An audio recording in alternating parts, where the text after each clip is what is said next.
Tänasel päeval neid inimesi muidugi väga palju enam ei ole, kes oma aiamaal kartulit kasvatavad. Selle eest, et kartul meie toidulauale jõuaks, hoolitseb tulundusühistu, mis täna tähistas veerand 100 aasta täitumist. Eks kartuliturg on üldse nagu Ameerika mäed, aga kui rääkida nüüd ühistu ülesehitamisest, et kuidas me siiamaani jõudsime, et need Ameerika mäed on veel markantsemad. Jah, põhimõtteliselt talumehed, kartulikasvatajad toovad oma kartuli siia ja siis võib Pallimaale puhkama minna, ülejäänud eest hoolitseb ühistu, et nii sorteerib, peseb, pakendab kui ka turustab. No sügis hakkab lõpule jõudma, kartul sai sellel aastal tõenäoliselt ikkagi ilusti üles, et kuidas läks kartuli kasvatajal? Et eks ta paljuski oli selles sademete hulgas kinni, et pigem kõhutulde järgi, et üldsaak ilmselt on natuke väiksem ja võib-olla ka kohati kvaliteedi probleeme. Kuivõrd lihtne on turustada Eesti tootjal kartulit? See turg ongi põhiküsimus, et nii nagu teistel aladel tootmine ei ole probleem, turustamine on probleem.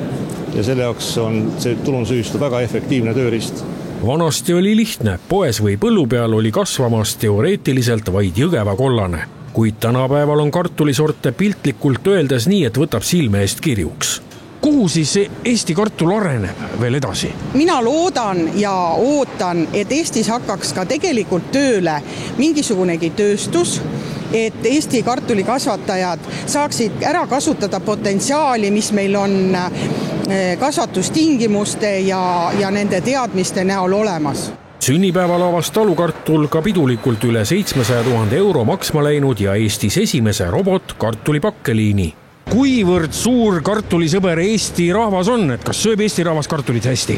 Sööb ikka hästi, aga muidugi mitte nii palju kui siin aastakümneid tagasi ja põhjus on ju väga selge, et meil on kartulile konkurendiks tulnud väga palju teisi tooraineid ja toiduaineid, et eks sa siin konkureerib pizzade ja pastade ja makaroonidega, aga vaatamata sellele kartulisööja rahvas eestlased on ja kartulis on ju ka väga palju tegelikult kasulikke vitamiine, mineraalaineid, makrotoitaineid, et see on kõik see, mida võiks mõelda ja minu meelest on väga äge, et meil on Eestis need inimesed olemas, kes oskavad väga hästi kasvatada.